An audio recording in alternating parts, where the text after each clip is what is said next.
श्रीमान् वेंकटनाथार्यः कवितार्किककेसरी वेदांत आचार्यवर्यो मे सन्निधत्तां सदा हृदि श्रीवासरंगपरकालमुनित्रयाप्तलक्ष्मात्मरक्षणेदित्वयुवागमान्तम्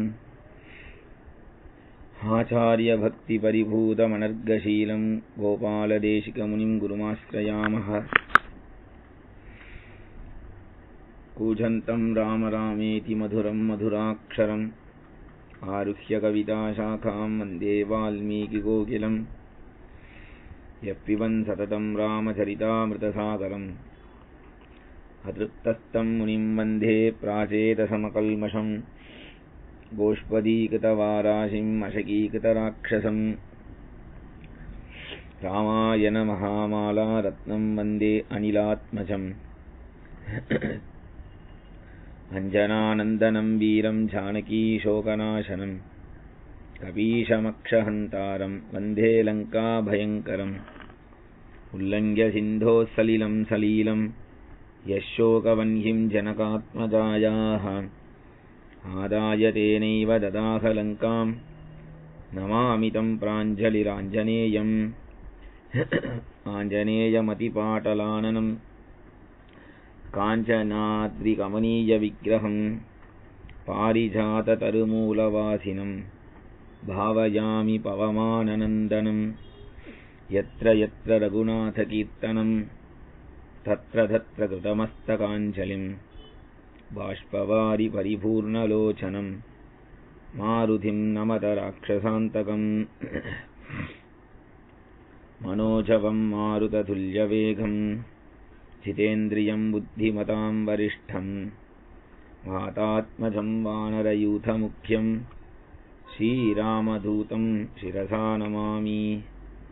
वैदेही सहितं सुरद्रुमतले हैमे महामण्डपे मध्ये पुष्पकमासने मणिमये वीरासने सुस्थितम्। अग्रे वाचयति प्रभञ्जनसुते तत्त्वं मुनिभ्यः परम् व्याख्यान्तं भरतादिभिः परिवृतं रामं भजे श्यामलम्। नमोऽस्तु रामाय सलक्ष्मणाय देव्यै च तस्यै जनकात्मजायै। नमोऽस्तु रुद्रेन्द्रयमानिलेभ्यः नमोऽस्तु चन्द्रार्कमरुद्गणेभ्यः। सकृदेव प्रपन्नाय तवास्मीति च याचते अभयं सर्वभूतेभ्यः। ददामि एतत्प्रतं मम धर्मात्मा सत्यसन्धश्च रामो दाशरथिर्यदि पौरुषी चाप्रतिद्वन्द्वः शरैनं जहि रावणिम्।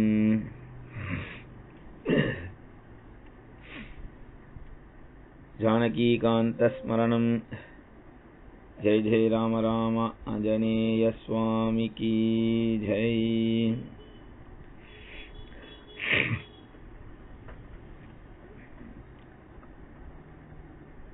ஸ்ரீமத் வால்மீகி ராமாயணத்துல சுந்தரகாண்டத்தினுடைய தொடர்ச்சி இப்ப நாம கேட்டுட்டு இருக்கோம்.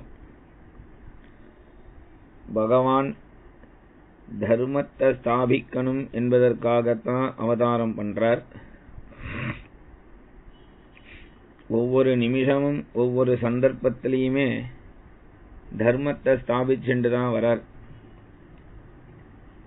ராமாயணம் அப்படிங்கறதே இதுல நிறைய தர்மங்களை சொல்றது. ஒவ்வொரு பிரகரணத்திலையும்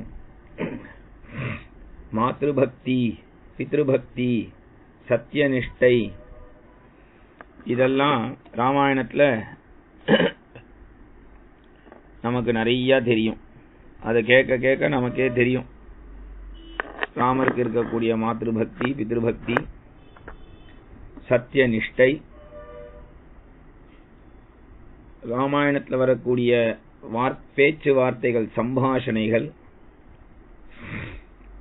அந்தந்த சம்பாஷணைகள்ல வரக்கூடிய கான்வர்சேஷன், அதுல வரக்கூடிய தர்மங்கள். அயோத்தியா காண்டம் எடுத்தோம்னா பூரா சம்பாஷண பேச்சுதான். பல்வேறு சம்பாஷணைகளை சேர்த்துட்டா அயோத்தியா காண்டம் அப்படின்னு பூர்த்தி ஆயிடுறது. ராமாயணத்திலேயே அயோத்தியா காண்டம் தான் பெருசா இருக்கு. அதுல நாட்டு மக்களுக்கும் தசரதனுக்கும் நடக்கக்கூடிய சம்பாஷணை, இதுல தர்மம் இருக்கு.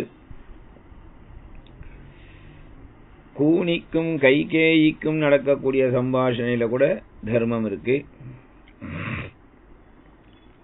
தசரதருக்கும் கைகேயிக்கும் நடக்கக்கூடிய சம்பாஷணை, ராமருக்கும் கைகேயிக்கும் நடக்கக்கூடிய சம்பாஷணை, ராமருக்கும் கௌசல்யாவுக்கும் நடக்கக்கூடிய சம்பாஷணை, ராமருக்கும் லக்ஷ்மணருக்கும் நடக்கக்கூடிய சம்பாஷணை, ராமருக்கும் சீதைக்கும் நடக்கிற சம்பாஷணை, ராமருக்கும் நாட்டு மக்களுக்கும் நடக்கக்கூடிய சம்பாஷணை, ராமருக்கும் பரதனுக்கும் நடக்கக்கூடிய சம்பாஷணை, ராமருக்கும் ஜாபாலிக்கும் நடக்கக்கூடிய சம்பாஷணை, அப்புறம் ராமருக்கும் வசிஷ்டருக்கும் நடக்கக்கூடிய சம்பாஷணை, சீதைக்கும் அனசூயைக்கும் நடக்கக்கூடிய சம்பாஷணை. இப்படி அயோத்தியா காண்டம் பூரா பார்த்தா இதுல தர்மத்துக்கு உரிய சம்பாஷணைகள் தான் நிறைய சொல்லிண்டே வர. அப்படி தர்மத்துக்குரிய சம்பாஷணைகள் நிறைய இருக்கிறதுனால ஆங்காங்கு எதெல்லாம் அங்க பேசப்படுறதோ எல்லாமே தர்மம் தான். இவ்வளவு பெரிய விஷயங்களை ராமாயணத்தை எடுத்து அழகா சொல்லிட்டு வர. அந்த தர்மத்துக்காக தான் பகவான் அவதாரமே பண்றார் அப்படின்னு சொல்றார். அந்த தர்மத்துக்காக தான் பகவான் தர்மத்துக்கு தான் பதில் கேட்கிறார். சீதைய ராவணன் கடத்திண்டு போனப்போ அப்ப ராமர், நான் என்னுடைய தர்மத்துக்கு பதில் கேட்கிறேன், என் பராக்கிரமத்துக்கு பதில் கேட்கல. நான் இவ்வளவு காலமா மூச்சை பிடிச்சி கட்டிண்டு காப்பாத்திண்டு வந்த தர்மம் என்ன ரட்சிக்கலைனா, அப்போ அந்த தர்மா தர்ம வியவஸ்தையே நான் மாத்திடுறேன் அப்படின்னு கோபப்படுறார். அந்த தர்மா தர்மம் அதர்மம், தர்மம் அதர்மம் அதனுடைய நிலையையே மாத்திடுறேங்கிறார். அப்போ அந்த அளவுக்கு எம்பெருமானுக்கு சக்தி உண்டு. ஆனா தர்மத்துக்கு என்ன மதிப்புன்னு கேட்கிறார். தர்மத்துல இருக்கிறவன் கஷ்டப்படுவான், அயோக்கியத்தனம் பண்றவன் சௌக்கியமா இருப்பான். அப்படின்னா இப்ப நான் தர்மத்துக்கு பதில் கேட்கிறேன், அதை என் பலத்தினால கேட்கிறேங்கிற. அடுத்தது சாபமானய சௌமித்ரே சராம்சாஷி விஷோபமான் நாசயாமி ஜகத் சர்வம் திரைலோக்கியம் சச்சராச்சரம்னு சக்கரபாணியா இருந்துண்டு சர்வலோகத்தையும் சம்ஹாரம் பண்ண வேண்டி இருக்க உலகத்துல கடைசியில இப்ப நான் கோதண்டபாணியா இருந்தே சர்வலோகத்தையும் சம்ஹாரம் பண்ணிடுறேன். எனக்கு பிடிச்சா போல நான் லோகத்தை சிருஷ்டி பண்றேங்கிறார். எனக்கு பிடிச்ச மாதிரி சிருஷ்டி பண்றேன்னா இப்ப இது இவருக்கு பிடிக்காத மாதிரியா இப்ப சிருஷ்டி பண்ணியிருக்கார்.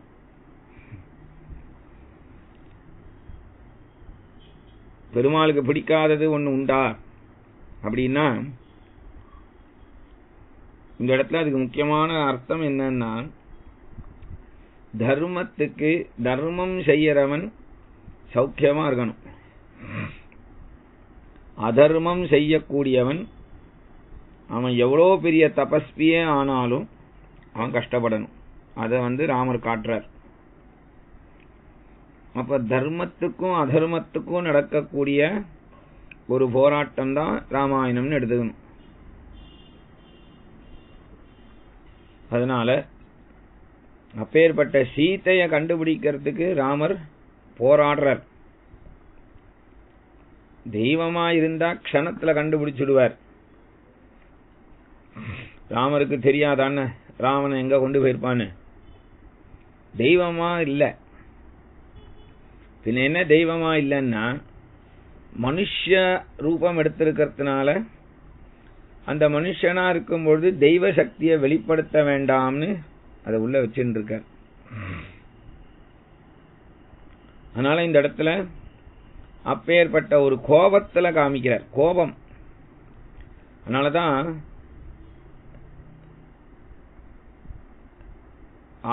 அதாவது கோபம் கூட ஒரு குணம்னு சொல்லிட்டார். காலாக்னி சதிருஷக்ரோதே க்ஷமயா பிருத்திவி சமஹான்னு. இந்த கட்டம் படிக்கும் பொழுது பயங்கர கோபம் வருது ராமருக்கு. சீதைய அந்த ராவணன் தூக்கிண்டு போயிட்டான்னதும் சர்வ ஜகத்தையும் க்ஷணத்துல பொசிக்கிடுறேன்னு சொல்றார் கோதண்டபாணியாவே. அப்ப அந்த கோதண்டபாணியாவே சர்வலோகத்தையும் பொசுக்கக்கூடிய ஐஸ்வர்யத்தினுடைய எல்லையில் இருக்கக்கூடிய பகவான். ஆனா அடுத்த க்ஷணம் சீதை எங்க தேடுவோம்னு ஒண்ணுமே தெரியாத நிலையையும் காட்டுறார். சர்வஜனாவும் இருக்கார், மௌட்யனாவும் இருக்கார், ஒன்னும் தெரியாதவனாவும் இருக்கார். ஏன்னா மனுஷ ரூபம் எடுத்ததுனால அந்த மனுஷன்னா இப்படித்தான் புலம்பணும், மனுஷன்னா இப்படித்தான் அழணும், மனுஷன்னா இப்படித்தான் கதறணும், மனுஷன்னா இப்படித்தான் நடந்துக்கணும் அப்படின்னு மனுஷத்தன்மைங்கிறத ராமர் காட்டுறார். தெய்வத்தன்மைங்கிறத முதல்ல காட்டுறார். ஆனா தெய்வத்தன்மை எல்லா நேரத்துக்கும் உபயோகப்படாது, மனுஷத்தன்மையத்தான் இப்ப நாம நிலைநாட்டணும் அப்படிங்கறதுனால அந்த மனுஷத்தன்மையில சீதை எப்படிப்பா தேடுவேன்னு கதர்றார். சீதை எப்படி தேடுவேன்னு கதர்றார். அதனால அவர்கிட்ட தெய்வத்தன்மை இல்லைன்னு நினைச்சுக்க கூடாது. சுபாவ அது சொரூபமே தெய்வத்தன்மையா இருக்கிறதுனால அது என்ன பண்ணாலும் மறைச்சு வைக்க என்ன முயற்சி பண்ணாலும் அப்பப்ப வெளிப்பட்டுடுறது. அது வால்மீகி சொல்ல வேண்டாம். வால்மீகி பகவான் நீங்க இப்ப தெய்வமா வந்தார், இப்ப மனுஷனா வந்தார் அப்படின்னா சொல்ல வேண்டாம். ஆனா ராமனுடைய அந்த செய்கையை பார்த்தாலே தெய்வமா தெரியுது, சில செய்கையை பார்த்தாலே தெய்வமா தெரிஞ்சிடும். பரதன் சத்தியாகிரகம் பண்ணி நான் உட்கார்ந்துடுறேங்கிறான். சத்தியம் பண்ணி உட்கார்ந்துட்டான். இனி ராமர் வர வரைக்கும் எழுந்துக்க மாட்டேன்னு ராமர் சொல்றா. இத மாதிரி கடுமையான விரதங்கள்லாம் க்ஷத்ரியர்கள் இருக்கக்கூடாது, எழுந்துருன்ற. எழுந்துருன்னு சொல்றிய, நான் உட்கார்ந்தாச்சு, இதுக்கு பரிகாரம் என்ன அப்படின்னு பரதன் கேட்கிறான். உடனே ராமர் சொல்றார், என்ன தொடு அப்படிங்கிறார். என்ன தொடுன்னு சொல்லும் பொழுது அந்த தோரணைய அங்க தெரியறது, அது ஈஸ்வரனா பேசுறார் அப்படின்னு. அப்போ ஒன்றும் பண்ண முடியாது. பகவான் பேசும்பொழுது அப்போ நாம மாத்தி செய்யலாம், அப்படி செய்யலாம், இப்படி செய்யலாம், எதுவும் வேலைக்காகாது. பகவானு வாச்சனா பகவான் தான், அதுக்கப்புறம் பேச்சே பண்ண முடியாது.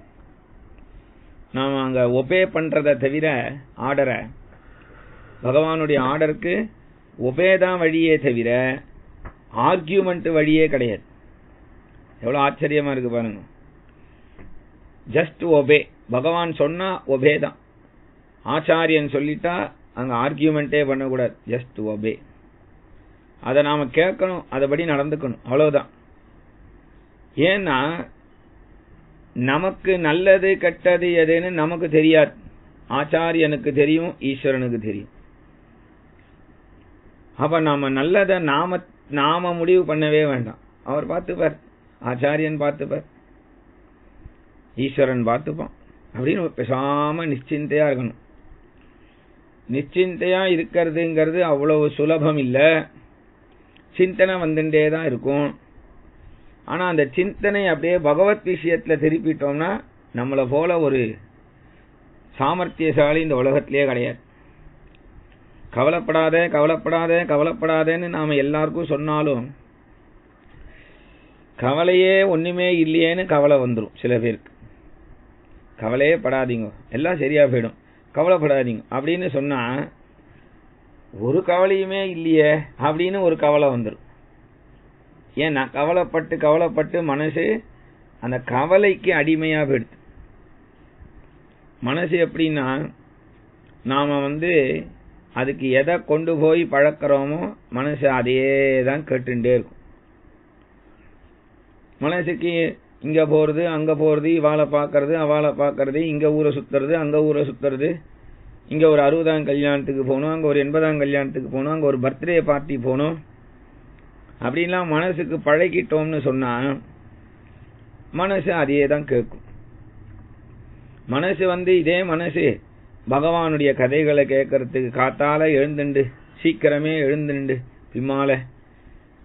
பிமால எழுந்துண்டு ஒரு ஸ்நானத்தை பண்ணிட்டு பகவானுக்கு விளக்கை ஏற்றி கோலம் போட்டு அந்த பகவானுக்கு ஒரு ஆராதனம் பண்ணி அந்த பகவானை பார்த்து ஒரு தெரிஞ்ச 4 ஸ்லோகங்களை சொல்லி அப்புறம் ஆத்து காரியங்களை பண்றது, இப்படியெல்லாம் மனசுக்கு பழக்கம் கொடுத்தோம்னா மனசு அதுதான் பழகும். வெளில போறது இங்க போறது, இவாள்கிட்ட பேசுறது அவாள்கிட்ட பேசுறது அப்படின்னு மனச நாம எதுக்கு கொண்டு போறோம்? இதே கவலைப்படுறது, எதை எடுத்தாலும் கவலைப்படுறது அப்படிங்கிற அந்த பழக்கத்தை கொடுத்தோம்னா மனசு எப்பொழுதும் கவலைப்பட்டுட்டே இருக்கும். ஏதாவது ஒரு கவலைப்படும்.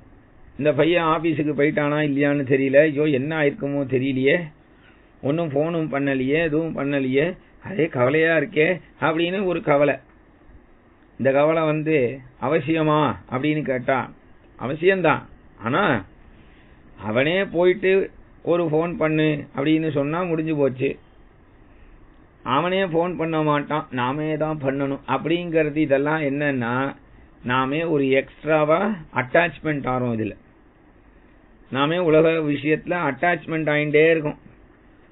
உலக விஷயத்திலேருந்து நாம விலகி இருக்கோம்னு மனசுல நாமே ஒரு கற்பிதம் பண்ணிக்கிறோமே தவிர, ஆனா உலக விஷயத்துல எப்பொழுதும் நாம எப்படி இருக்கோம்? பற்றுதலாவே வாழ்க்கையை வாழ்ந்துட்டு இருக்கோம்.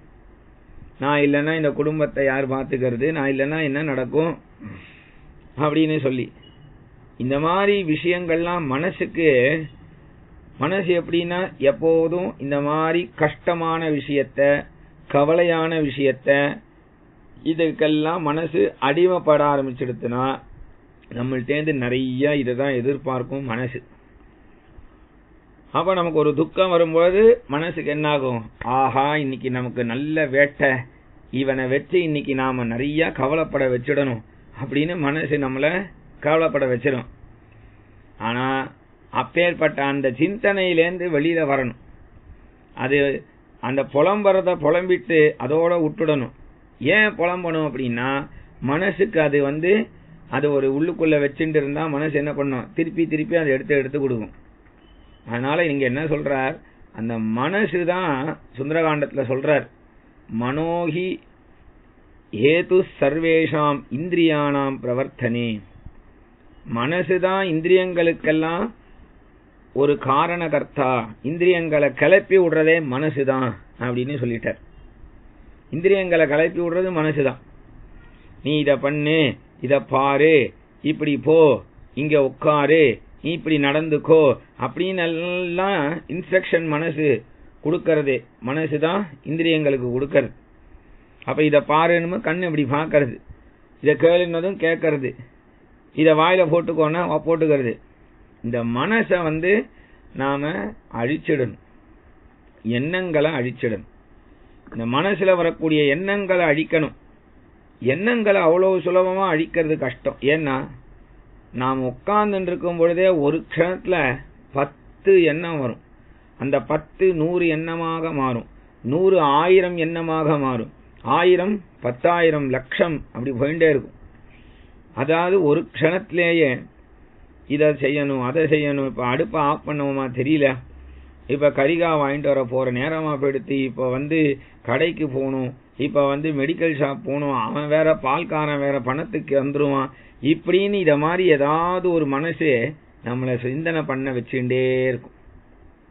இந்த சிந்தனைய இப்படி நினைக்கும் பொழுது அப்ப என்ன சொல்றார்? புத்தியா சாரதினா தீரஹா அப்படின்னு பாகவத்துல சொல்றார்.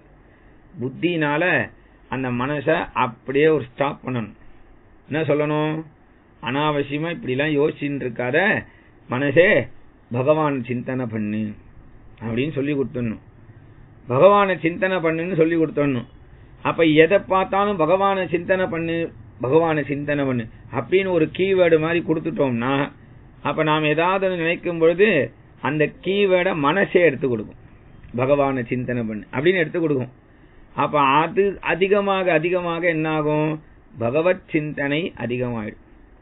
அது இப்ப சொல்றோமே தவிர இது அவ்வளவு ஈஸி இல்லை. ஆனா இதை நாம முயற்சி தான் பண்ணணும். எப்படி கவலைப்படுங்கிறத மட்டும் யாராவது சொல்லி தராளான்னு? ஒரு தடவை துக்கம் ஒன்னத்தை கேட்டுட்டோம், கேட்டுட்டு அதே துக்கத்தை மறுபடியும் மறுபடியும் நாம எத்தனை தடவை பேசிட்டு இருக்கோம். அப்ப யார் சொல்லி தரா? துக்கப்படாதன்னு தானே எல்லாரும் சொல்லி தருவா.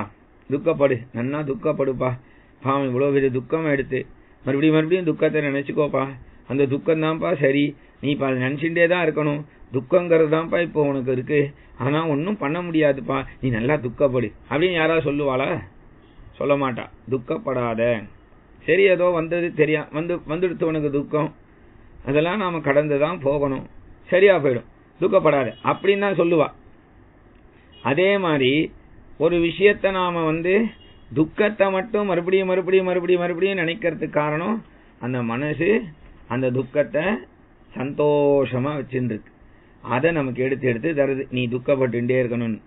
ஆனா இந்த இடத்துல புத்தியா சாரதினா தீரஹா, நம்ம அறிவுனால அந்த மனசை ஒரு அடி போட்டோம்னா அந்த மனசு கொஞ்சம் அப்படியே ஆட்டம் கண்டு அமைதியாகும்.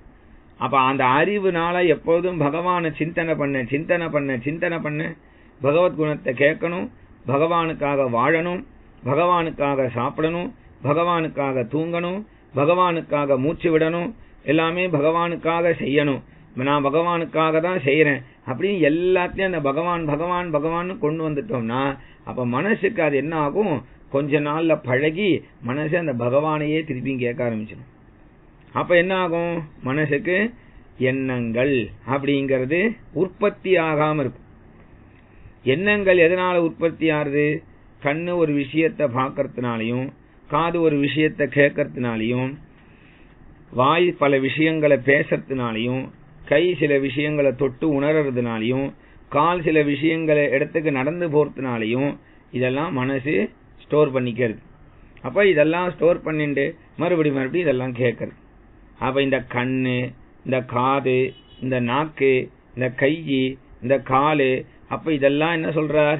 பகவானுக்காக ஆட்படுத்திடு. பகவானுக்காக ஆட்படுத்திட்டா என்ன ஆகும்? அப்ப நமக்கு இந்த மனசு என்ன பண்ணும்? பகவான் ஒருத்தன் தான், மத்தது எதுவும் இல்லை அப்படின்னு அது ஒரு முடிவுக்கு வந்துடும். அப்ப அந்த முடிவு வந்துட்டோம்னா நமக்கு என்னைக்குமே என்ன ஆகும்? அந்த மனசு என்னைக்கும் அமைதியா இருக்கும். அப்ப மனச நாம அதை வச்சுதான் அப்படிதான் அழிக்க முடியும். அப்படி எண்ணமே உற்பத்தி ஆகாம இருந்தா தான் நமக்கு பகவான் சுலபமா கிடைப்பான். அதனால இந்த இடத்துல அப்பேற்பட்ட அந்த மனசு சீதா பிராட்டிய அவ்வளவு கஷ்டப்படுத்தி ராவணன் வச்சிருந்தாலும், ஆனா அந்த சீதை அவளுடைய ஹிருதயத்துல ஒரு அமைதி இருந்துட்டே இருந்தது. அந்த அமைதிக்கு காரணம் யாரு அப்படின்னா ராமநாமத்தினாலையும் அந்த ராமருடைய தியானத்தினாலையும் அதுலயே அவ மனச வச்சிருந்தா. அதனாலதான் அவ்வளவு துக்கத்திலையும் அவ எப்படி இருந்தா? பகவத் பக்தி பண்ணிட்டு இருந்தா சீதா பிராட்டி. அப்ப அதனால துக்கம் வரக்கூடிய காலத்திலையும் நம்முடைய மனசு பகவத் சிந்தனையில இருக்கணும். அப்படி பகவத் சிந்தனையில இருந்தா தான் மனசுங்கிறது நம்மள அனாவசியமா ஆட்டி படைக்காது. முனிவர்கள்லாம் அந்த மனசெல்லாம் அழிச்சவா, அதனால்தான் அவளுக்கெல்லாம் முனிவர்கள் அப்படின்னு பேரு. மனசை அடிச்சவாங்கிறதுனால்தான் முனிவர்கள். அப்ப அந்த மாதிரி மனசை அடிக்கணும்னா ஒண்ணு தபசு பண்ணணும், யமம் நியமம் பிராணாயாமம் பிரத்யாகாரம் தியானம் தாரண தியானம் சமாதின்னு அஷ்டாங்க யோக பிரகாரம் தியானம் பண்ணணும். ஆனா அது ரொம்ப அவ்வளவு ஈஸி கிடையாது. அதுக்கு பதிலா அந்த யம நியம பிராணாயாமாதி அஷ்டாங்க யோகத்துக்கு பதிலா பகவன் நாம சங்கீர்த்தனமும் பகவத் குணானு கதனம், அந்த பகவத் குணானுபவத்தை கேட்கறது. ஸ்ரவணம் கீர்த்தனம் இந்த 2 பண்ணா போறோம். ஸ்ரவணம் கீர்த்தனம், பகவானுடைய கதையை கேட்கறது, பகவன் நாமத்தை சொல்றது. இத நாம விடாம பண்ணோம்னா கட்டாயம் அந்த மனசு நாம சொல்றபடி கேட்கும், பகவானை விட்டு அது அகலாது அப்படிங்கிறது. அததான் சீதா பிராட்டி அப்படி ஒரு சிந்தனை, பகவான் ராமரை தவிர அந்நியதா வேற சிந்தனையே பண்ணாம அந்த ராம நாமத்தை அவ்வளவு சொன்னதுனால என்ன எடுத்து அனுமாரே அங்கேருந்து இறங்கி வந்து ஸ்ரீ ராமாயணம் சொல்றார். நாம பகவான் அப்படி பக்தி பண்ணா யார் கிடைப்பான்? நமக்கு உத்தமமான ஆச்சாரியன் கிடைப்பார். உத்தமமான ஆச்சாரியனுக்கு என்ன மகிமை? அந்த ஆச்சாரியன் நம்மள சரியான நேரத்துல நம்மளை கைவிடாம காப்பாற்றுவார். அதுதான் ஆச்சாரியனுடைய மகிமை. இப்ப சீதா பிராட்டி தூக்கு மாட்டிக்க போற நிலைதான் காலம் அவளை கொண்டு போயிடுத்து. ஆனா ஈஸ்வரனுடைய மகிமை என்ன, பகவானுடைய மகிமை என்னன்னா, அவளை காலம் அப்படி கொண்டு போனாலும் அவளுடைய அந்த ராமநாம பக்தி தகுந்த நேரத்துல ஆச்சாரியனை முன்னாடி நிறுத்திடுது. அப்ப ஆச்சாரியன் கிடைச்சதுனால என்ன ஆயிடுது? தைரியம் வந்துடுது. அப்ப நமக்கு ஆச்சாரியன் கிடைச்சா என்ன வரும்? தைரியம் வரும். எதுலேருந்து தைரியம் வரும்? ஆச்சாரியன் கிடைச்சா எதுலேருந்து தைரியம் வரும் என்று கேட்டா, அப்பேற்பட்ட அந்த ஆச்சாரியன் நமக்கு எல்லா விதமான சௌக்கியத்தையும் ஆச்சாரியன் கொடுத்துருவார். என்ன சௌக்கியத்தை கொடுப்பார் அப்படின்னா, இந்த லோகத்துல கிடைக்கக்கூடிய சௌக்கியம் ஆச்சாரியன் நமக்கு கொடுத்துருவார். ஆனா இதை விட மேல் லோகம் வைகுண்டத்துல இருக்கக்கூடிய சௌக்கியத்தையும் ஆச்சாரியன் கொடுப்பார். அதாவது பகவானையே நம்மிடத்துல கொண்டு வந்து சேர்த்துடுவார். அதனாலதான் அந்த ராமநாமம் பொருத்திய அந்த மோதிரத்தை சீதைட்ட கொடுத்தார். உடனே சீதா பிராட்டி அந்த மோதிரத்துல இருக்கிற அந்த ராமநாமத்தை பார்த்ததும் அவளுடைய உயிர் மறுபடியும் வந்துடுது. அதனால அவ என்ன சொல்றா? கிரஹித்வா பிரேக்ஷமானாசா பர்த்துக்கர விபூஷணம் பர்த்தாரமிவ சம்பிராப்தா ஜானகி முதிதா பவதி. தன்னுடைய கணவனையே அடைந்த அப்பேற்பட்ட ஒரு ஆனந்தத்தை அடைஞ்சா. இந்த வால்மீகி ராமாயணத்துல இப்பேற்பட்ட இந்த கட்டம் இருக்கே. வால்மீகி ராமாயணத்துல சுந்தரகாண்டம்ங்கிறது மத்தியில இருக்கு. அந்த சுந்தரகாண்டத்திலையும் கணையாழி கொடுக்கக்கூடிய இந்த ஸ்தானம் மத்திய சாப்டர்ல வருது, நடுவுல வருது. நாம மகிமைய சொல்லக்கூடிய சர்க்கம் 36வது சர்க்கம் சுந்தரகாண்டத்துல. அதனால அந்த கடைசியில அந்த 36வது சர்க்கத்தினுடைய கடைசியில சீதா பிராட்டி சொல்றா, சா ராம சங்கீர்த்தன வீத சோகா ராமஸ்ய சோகேன சமான சோகா சரண்முகேனாம்புதசேஷ சந்திரா நிஷேவ வைதேக சுதா பபூவ. சா ராம சங்கீர்த்தன வீத சோகா. சீதையினுடைய சர்வ சோகமும் போயிடுத்து, சர்வ துக்கமும் நீங்கிடுத்து. அதனால அப்பேற்பட்ட சீதை நல்ல மழை காலத்துல மழை வந்தா எப்படி இருக்குமோ அதுபோல, மழை காலம் முடிஞ்சு வானம் வெளுத்துதுன்னா எப்படி வெளிச்சம் வருமோ அதுபோல ஆயிட்டா சீதை. சர்வ துக்கமும் நிவர்த்தி ஏற்பட்டெடுத்து. அந்த துக்க நிவர்த்திக்கு காரணம் என்னன்னா, சா ராம சங்கீர்த்தன வீத சோகா. ராம சங்கீர்த்தனம், ராமன் பண்ணின நாம சங்கீர்த்தனம். அந்த ராமநாம ஜபம் பண்ணத்தினால, சங்கீர்த்தனம் பண்ணத்தினால சந்தோஷப்பட்டு பகவானே ஆச்சாரியனை அவளுக்கு கொடுத்தான். அப்போ அந்த சீதா பிராட்டி ஆஞ்சநேயரை பார்க்கறா, பகுமானத்தோட ரொம்ப மதிப்போட பார்க்கறாளாம். ஆஞ்சநேயரை பார்த்து சொல்றா, விக்ராந்தஸ்துவம் சமர்த்தஸ்துவம் பிராஜ்ஞஸ்துவம் வானரோத்தமா. உன்னை போல ஒரு பராக்கிரமசாலி உண்டா, நீ மகாஜானி. எப்பேற்பட்ட மகிமை இந்த காரியம் நீ செஞ்சிருக்கப்பா. அந்த ராமருடைய சகல விற்த்தாந்தங்களையும் எனக்கு சொல்லுன்னா. அவர் நன்னா பொழுது கரெக்டா சாப்பிடுறாரா, உடம்ப நன்னா பார்த்துக்கிறாரா, இளைக்காம இருக்காரா, வேலைக்கு சாப்பிடுறாரா, நன்னா தூங்குறாரா, சௌக்கியமா இருக்காரா அப்படின்னு. ஆஞ்சநேயர் சொல்றார், உண்மையை சொல்றேன், அவர் சௌக்கியமா எப்படி இருப்பார்? சீதை, உங்களை பிரிஞ்சு அம்மா எப்படி அவர் சௌக்கியமா இருப்பார்? உங்களையே நினைச்சுட்டு இருக்கார். எப்பொழுதும் ஹா சீதே ஹா சீதே அப்படின்னு கவலையா இருக்கார். ஏன் என்ன அவர் காப்பாத்துறதுக்கு எந்த முயற்சியும் பண்ணலையா? முயற்சி பண்ணலையா? ஒரு மனுஷன் எல்லாம் தெய்வம்தான், வேற வழி கிடையாது, தெய்வம்தான் காப்பாத்தணும் அப்படின்னு உட்கார்ந்துடக்கூடாது. தெய்வமே கதின்னு ஒரு மனுஷன் உட்காரக்கூடாது. நான் தான் எல்லாம் செய்வேன் அப்படின்னு தெய்வத்தை அவமரியாதை பண்ணிட்டும் காரியத்தை செய்யக்கூடாது. தெய்வத்தினுடைய துணை கொண்டு ஒரு காரியத்தை ஒருத்தன் மனுஷன் முயற்சி பண்ணணும். அதுபோல ராமர் தெய்வமேன்னு உட்கார்ந்துட்டாரா, இல்ல தெய்வத்தை மீறி பண்றாரா, என்ன தேடுறதுக்கு ஏதாவது முயற்சி பண்றாரா அப்படின்னு ஆஞ்சநேயர் சொன்னார், உங்களை தேடுறதுக்கு முயற்சி பண்ணதுனால தானே நான் அடியே நீங்க நிக்கிறேன். அடியே நீங்க நிக்கிறதுக்கு அதான காரணம். அப்ப சீதா கேட்டா, வானராணாம் நராணாம் ச கதமாசீத் சமாகமஹ. நீர் வானரன், ராமர் நரன், உங்க ரெண்டு பேருக்கும் எப்படி ஒரு சம்பந்தம் ஏற்பட்டது அப்படின்னு கேட்கிறான். நல்ல புத்திசாலித்தனமான கேள்வி. எப்பவுமே கேள்வி கேட்டாதான் அறிவு அப்படிங்கிறது வளரும். கேள்வி கேட்கணும், கேள்வி கேட்டா அறிவு வளரும். அதனால இந்த இடத்துல சீத்தை கேட்டா, நீ வானரன் அவர் நரன், எப்படி ரெண்டு பேருக்கு சம்பந்தம் ஏற்பட்டதுன்னா அதுக்கு காரணமே சீதா பிராட்டி அம்மா நீங்க தான் சொன்னார்.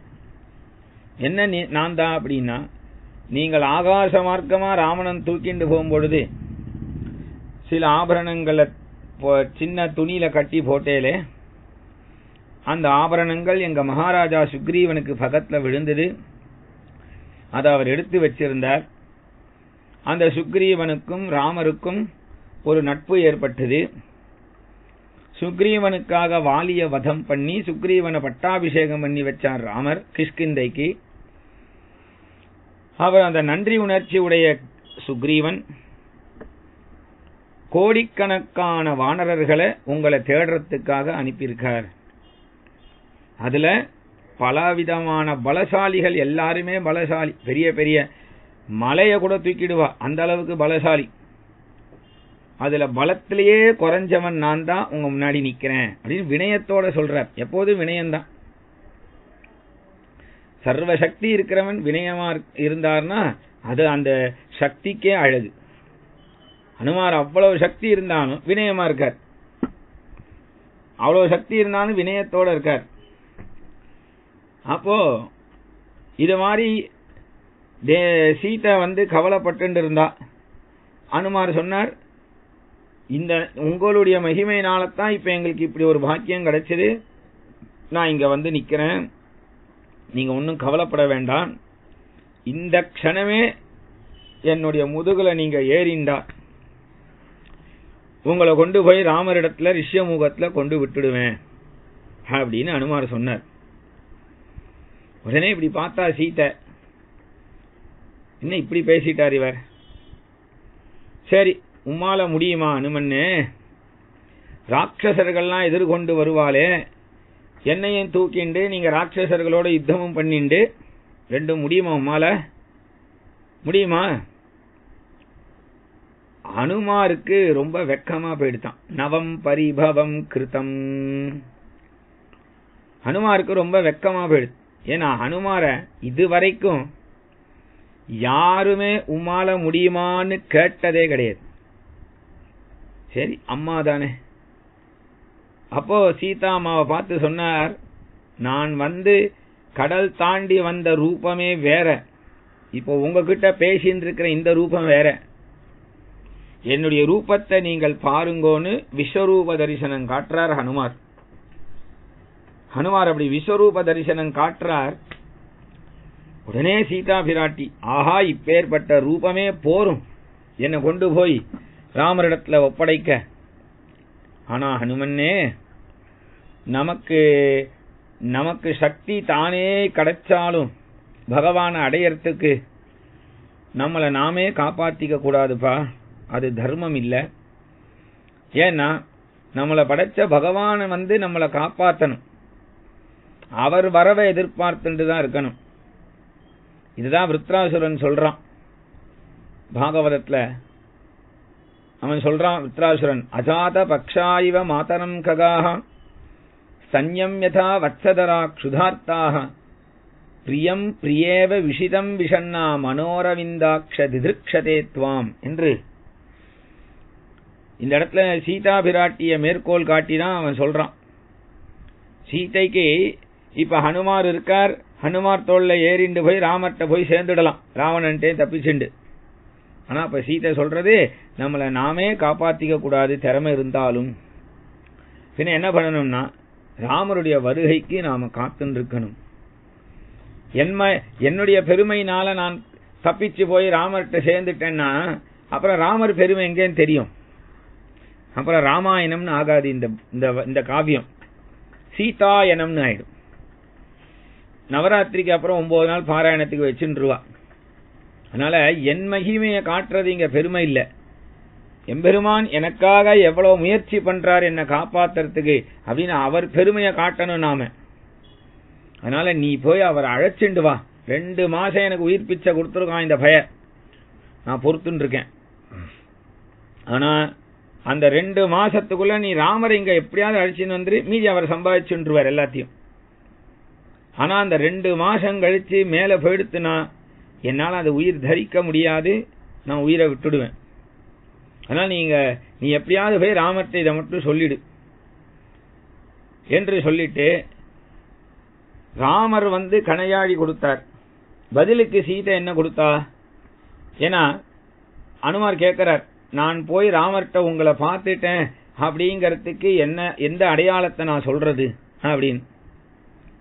அப்புறம் அனுமார் சொல்றார், ராமர் அனுப்பிதான் நான் வந்தேன் அப்படிங்கிறது கணையாழி ஒரு அடையாளம் போரும், இருந்தாலும் இன்னொரு அடையாளம் சொல்றேன் அப்படின்னு நமஸ்காரம் சேவிக்கிறார். சேவிச்சிட்டு சொல்றார், அல்லியம் பூமலர்கோதாய் அடிபணிந்தேன் விண்ணப்பம் சொல்லிடுகேன் கேட்டருளாய் துணை மலர்கண் மடமானே எல்லியம் போதி நிறுத்தல் இருந்ததோர் இடவகையில் மல்லிகை மாமாலை கொண்டான் கார்த்ததோர் அடையாளம். ஒரு அடையாளம், ராமர் மோதிரத்தை குறித்து ஏதோ சொன்னார்னு சொன்னோமே, அது இப்ப பேசுறாரு ஹனுமார். ஒரு அடையாளம் சொன்னாலாம். யாரு? ராமர் ஹனுமார்ட்ட சீத்தை நம்புறதுக்காக. என்ன அடையாளம் அப்படின்னா, இந்த சித்திரகூடத்துல ராமரும் சீத்தையும் தனித்து இருக்கும் பொழுது லட்சுமண சுவாமி ஏதோ காட்டு பக்கம் போயிருக்கார். அப்ப அந்த சமயத்துல ராமரும் சீத்தையும் காட்டுல இருக்கிறதுனால விளையாடுறா. என்ன விளையாட்டு விளையாடுறா? ஆடு புலி ஆட்டம்னு ஒரு ஆட்டம். அப்ப அந்த ஆட்டத்துல தோத்து போனா அவளுக்கு இந்த தண்டனை அப்படின்னு ஒரு போட்டி. தோத்து போனா ஒரு தண்டனை. யாரிடத்திலுமே தோக்காத ராமர், அஜிதன்னு பெயர், சீதையினுடைய கண் பார்வையில தோத்து போயிட்டார், ஆட்டத்திலையும் தோத்துட்டார். அன்னைக்கு முல்லை அரும்பு இதெல்லாம் வச்சு நிறைய புஷ்பம் நிறைய கட்டி வச்சிருக்கா. ஒரு பெரிய பந்து மாதிரி இருக்கு, அவ்வளவு பூ கட்டி இருக்கா. அப்போ இங்க வாரும் அப்படின்னு அந்த ராமருடைய கைய பிடிச்சுண்டு ஒரு மரத்துல அந்த ராமரை சாஞ்சிக்க சொல்லி இந்த புஷ்பத்தாலேயே கட்டினாலும். இந்த புஷ்பத்தாலேயே கட்டி, இதான் உமக்கு தண்டனை, இங்கேயே இரும் அப்படின்னு சீதை உள்ள போயிட்டா என்று இந்த விஷயத்த ஒரு அந்தப்புறமான விஷயம்.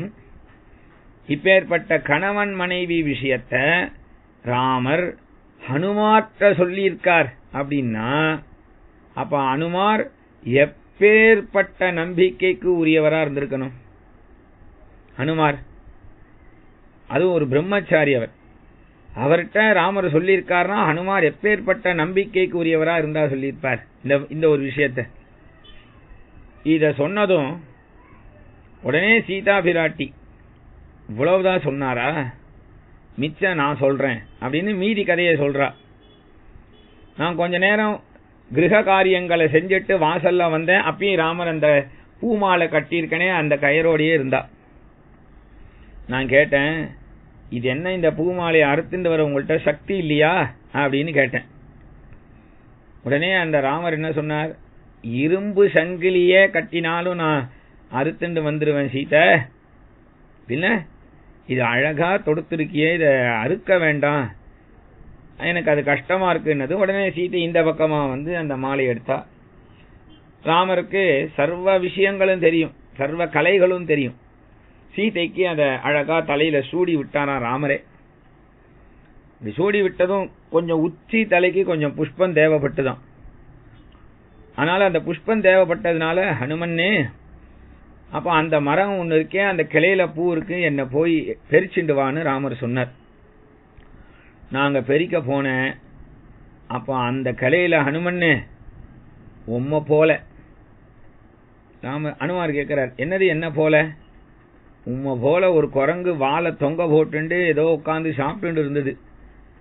நான் அந்த கிளைய புடிச்சு இழுக்கிற மாதிரி நினைச்சுண்டு அந்த குரங்கோட வாழை புடிச்சு இழுத்துட்டேன். உடனே அது கொர்ன்னு வந்துடுத்து தாவி என்கிட்ட. நான் பயந்து போய் ராமரை கட்டிண்டேன். அப்ப என் நெத்தியில இருந்த குங்குமம் ராமருடைய நெஞ்சில செவப்பா ஆயிடுச்சு. கொஞ்ச நேரம் கழிச்சு நாங்க இப்படி போய் உட்காந்து ஒரு மரத்தடியில ராமர் விசிராந்தி எடுத்துட்டார். அப்ப நான் போய் ராமரை கேட்கிறேன், இது என்ன உங்களுடைய நெஞ்சில அப்படின்னு கேட்டேன்.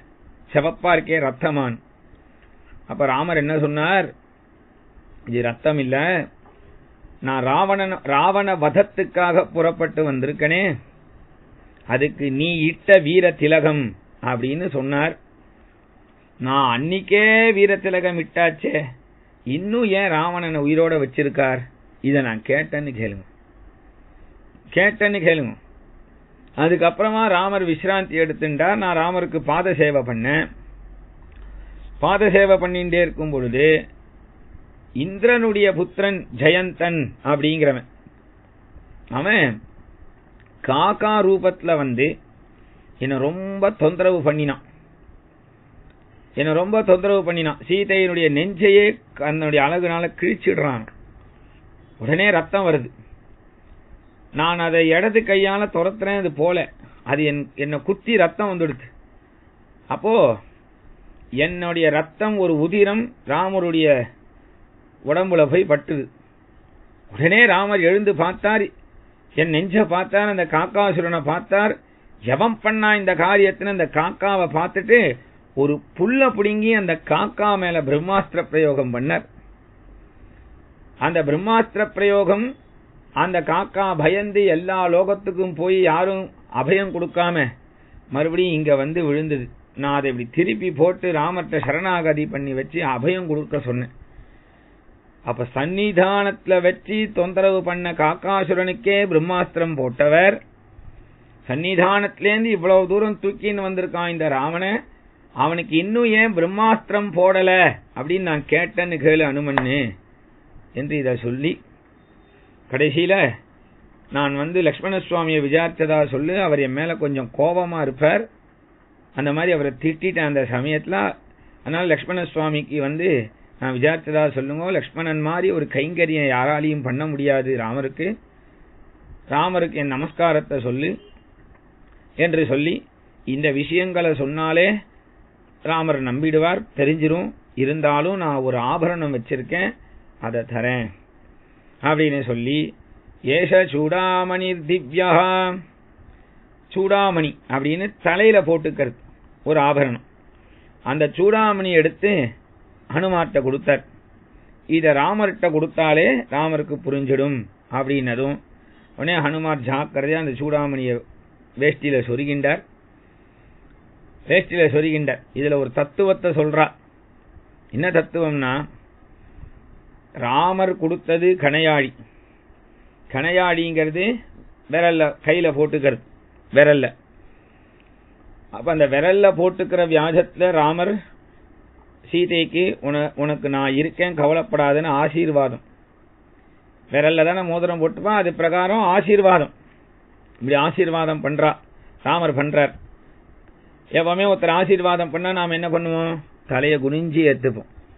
அப்ப சீதை உங்க ஆசீர்வாதத்தை நான் ஏத்துண்டேன்னு தலையில போட்டுக்கிற சூடாமணியை கொண்டு அதை நான் ஏத்துண்டேன் அப்படின்னு அழகா பதில், பேசாமிய பதில் கொடுத்துக்கிறா ரெண்டு பேரும். உடனே ஹனுமாரை பார்த்து சொன்னா, இந்த சூடாமணிய ராமருக்கு புரிஞ்சிடும். இப்பேற்பட்ட இந்த தெரிஞ்சோ தெரியாமலையோ இந்த சன்னிதானத்துல நான் 10 மாசமா இருக்கிறதுனால இதை என்னுடைய இடமா நினைச்சுண்டு ஹனுமன்னு நீர் நன்னா வாழைப்பழம், தென்னை மரத்துலேருந்து தேங்காய், இளநீர் என்னென்ன வேணுமோ நன்னா சாப்பிட்டுட்டு நீர் செம்பா போயிட்டு வாரும் அப்படின்னு சொல்லி அனுப்பினா. அப்பேற்பட்ட சூடாமணி கொடுத்த கட்டம் இந்த கட்டம். சீதா பிராட்டி இனி சர்வ துக்கத்திலேருந்து விலகி அவளுக்கு இனிமேல் ஆனந்தம்தான் அப்படிங்கிறதுனால, ஒரு மனுஷனுக்கு பல காலம் துக்கம் அனுபவிச்சாலும் ஒரு கட்டத்துல அவன் அந்த துக்க சமயத்திலையும் தெய்வத்தை நம்பிண்டு இருந்தான்னா தெய்வம் அவனுக்கு சௌக்கியத்தை நன்னா கொடுத்துடும் அப்படிங்கிற கட்டம் தான் இது, முக்கியமான கட்டம். இந்த கட்டத்தோட இன்னைக்கு நாம உபன்யாசத்தை நிறுத்திப்போம். இதனுடைய தொடர்ச்சி மேலும் நாளைக்கு நாம சிரவணம் பண்ணலாம். ஜானகி காந்த ஸ்மரணம். ஜெய் ஜெய் ராம ராம. ஆஞ்சநேய சுவாமிக்கு ஜெய்.